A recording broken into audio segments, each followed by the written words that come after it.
Hello friends, welcome to my channel mathsstudy.com। Channel पर नए हैं तो चैनल को सब्सक्राइब कीजिए, बेल आइकन को प्रेस करके ऑल पे क्लिक कर लीजिए, जिससे समय समय पर वीडियो की नोटिफिकेशन आपको मिलती रहेगी। वीडियो अच्छी लगे तो ज़्यादा से ज़्यादा शेयर कीजिए, कमेंट कीजिए और लाइक कीजिए। वीडियो में कोई डाउट आए तो कमेंट करके बताइए, मैं उसे क्लियर करने की कोशिश करूँगी। 10th क्लास मैथ्स प्रश्नावली 8.1 प्रश्न संख्या 9 को करते हैं। कह रहा है त्रिभुज ए बी सी में जिसका कोण भी समकोण है, यदि tan a बराबर 1/√3 तो निम्नलिखित के मान ज्ञात कीजिए। ठीक है, इसमें दो भाग दिए गई है। पहला है sin a cos c plus sin a sin c। दूसरा भाग है cos a cos c minus sin a sin c। तो देखिए, एक हमने त्रिभुज बनाया ए बी सी का, जो बी हमारा 90 डिग्री का कोण है, और ये हो गया हमारा बी आधार, ये हो गया लंब, और ये हो गया कर्ण। ठीक है, तो देखिए जो दिया था उसे हम लिखते हैं। तो दिया है हमें tan a बराबर 1/√3, तो ये tan का मान होता है। तो देखते हैं कि tan का मान क्या होता है। तो tan का मान होता है p/b, p/b मतलब आधार बटा लंब। तो चलिए अब तो देखिए, अब हमें क्या, b क्या है √3 और p है वे 1 है। तो हम यहाँ पे अब करते हैं, क्योंकि कर्ण निकालना है तो हम लिखेंगे समकोण। कर्ण निकालने का एक सूत्र होता है समकोण त्रिभुज ए बी सी में पाइथागोरस प्रमेय का प्रयोग करेंगे। पाइथागोरस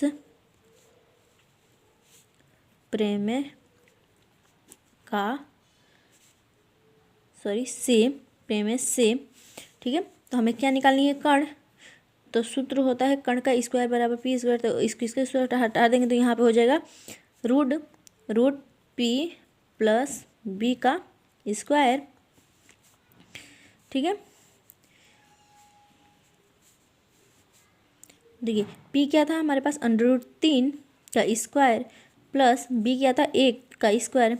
तो स्क्वायर से रूट हट जाएगा तो ये होगा 3 प्लस, और 1 का स्क्वायर 1 होता है तो ये होगा √4।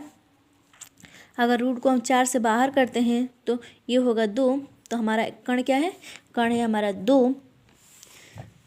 ठीक है, तो अब हम इसका जो पहला भाग दिया है उसे करते हैं। sin a cos c plus cos a sin c। ठीक है, यहाँ पे हम डालते हैं पहला भाग क्या है, sin a cos c plus cos a sin c। ठीक है, ये है। तो अब हम इसी का मान रखेंगे। ठीक है, अब इसका हम मान रखेंगे तो साइन का मान क्या होता है, साइन p/h होता है। तो यहाँ पे रखेंगे p/h। यहाँ पे कोई साइन नहीं है तो यहाँ पे हम गुणा लगाएंगे cos c। cos का मान क्या होता है b/h, यहाँ पे लिखेंगे b/h, प्लस है तो प्लस। अब यहाँ पे cos का मान क्या होता है b/h। यहाँ पे कोई साइन नहीं है तो यहाँ पे हम गुणा का चिन्ह लगाएंगे। फिर साइन c, तो साइन का मान क्या है p/h होता है, तो यहाँ पे लिखेंगे p/h। ठीक है, अब इसके हिसाब से हम मान रखेंगे। अब साइन ए, ठीक है, साइन ए क्या निकालना है। तो हमारा साइन ए क्या है, ये ए है, ये वाला हमारा ए वाला कोण है, और ये हो गया सी वाला कोण। तो हम यहाँ पे रखेंगे इसमें p/h। तो ये हो गया हमारे पास आधार, ये हो गया लंब, और ये हो गया कर्ण। तो इसमें आएगा 1/2 गुणा का साइन। अब इसमें क्या रहेगा सी, तो सी वाला हमारा ये हो गया आधार के सामने वाला होता है लंब, तो √3/2। ठीक है,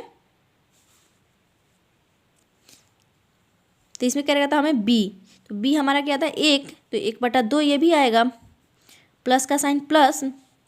अब cos a निकालना है, cos a, तो हमारे पास a का मान ये हो गया, तो ये हो गया b, ये हो गया p, और ये हो गया h।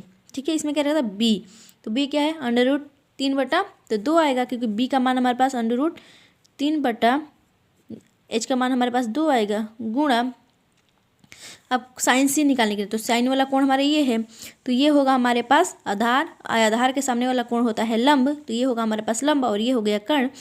तो ये क्या है p/h, तो ये होगा √3/2। ठीक है, ये हो गया। तो अब इसका हम एलसीएम लेंगे तो 2 दूना 4, अगर 2 से हम 2 में भाग देते हैं तो एक बार में कट जाएगा, और 1 में 1 से गुणा करते हैं तो 1 ही होगा,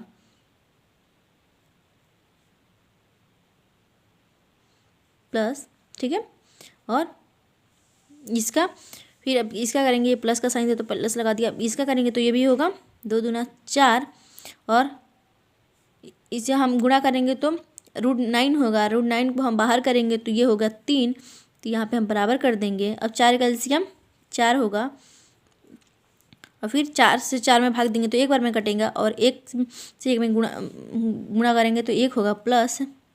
और फिर 4 में 4 से भाग देंगे तो एक बार कटेगा, और 1 में हम 3 से गुणा करेंगे तो 3 होगा। ठीक है, तो 1/3 आया हमारे पास। 1/3 को अब हम 1 और 3 को प्लस करेंगे तो 4 होगा, 4/4।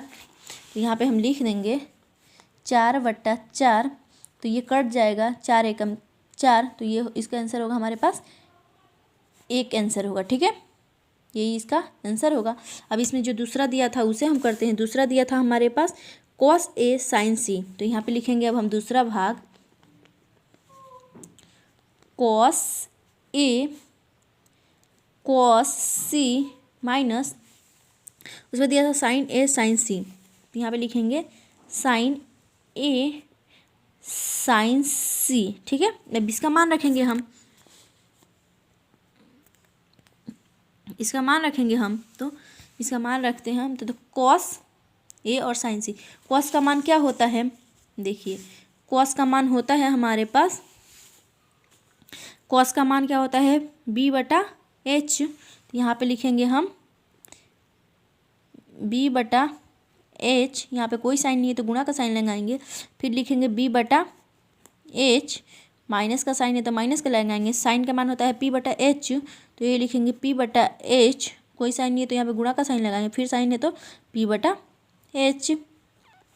ठीक है, अब इसका मान रखेंगे हम, इसका मान रखते हैं हम। देखिए ये कह रहा था हमारे पास